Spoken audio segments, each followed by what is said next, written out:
Book production. It might seem that this topic has very little to do with music, but in fact, book production, particularly the turn that it took during the Renaissance, is a matter of some consequence for the history of music. Taking a look at this phenomenon also allows us to establish another comparison between the Middle Ages and the Renaissance. Please use the table that you see above your podcast screen or create one of that sort in your notes to keep track of the material that is presented here. Let us begin by considering the medium or the substance from which books were produced in each of these eras. During the Middle Ages, the typical medium for books was something called parchment. If you take a look at the word parchment, you see the word parch within it. Parch means dry or to dry. And parchment is the dried skin of an animal, typically the dried skin of a sheep or a goat. As you can imagine, this substance was expensive then, and it is still expensive today. Take a look at one of your textbooks and just imagine how many animals would have had to give their lives to create a book of that size during the Middle Ages.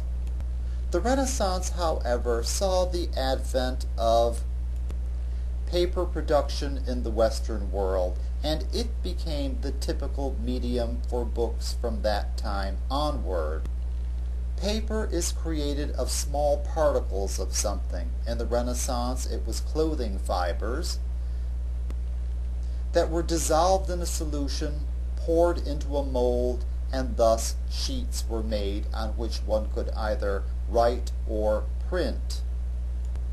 Although paper was somewhat expensive in early times, it was far cheaper than parchment. Now let us consider how books were actually created during each of these eras. During the Middle Ages, books were produced by manuscript. If you take a look at the word manuscript, you see the beginning of the word manual at the beginning of it, and you see the word script toward the end of it. And basically, manuscript means to write something by hand. This was a very time-consuming process, and all the effort invested in copying a manuscript resulted in the copy of only one book. It might take weeks, months, or even more than a year to create a single volume, so this was a very expensive production method. The Renaissance, however, saw the advent of printing from movable type in the West. Printing made it possible to establish a perfect copy of a page before producing it, and it also offered the advantage of being able to produce hundreds or even thousands of copies of that page. It thus had a certain advantage over manuscript. Printing was to change the world forever, so let us consider the consequences of printing books on paper. You probably already have guessed that books became cheaper as a result of printing them on paper, because parchment was an extremely expensive substance and manuscript was an extremely expensive and inefficient process. You can imagine that printing books on paper brought their costs down considerably. Books were not really cheap during the Renaissance, but they were far less expensive than they were in the Middle Ages.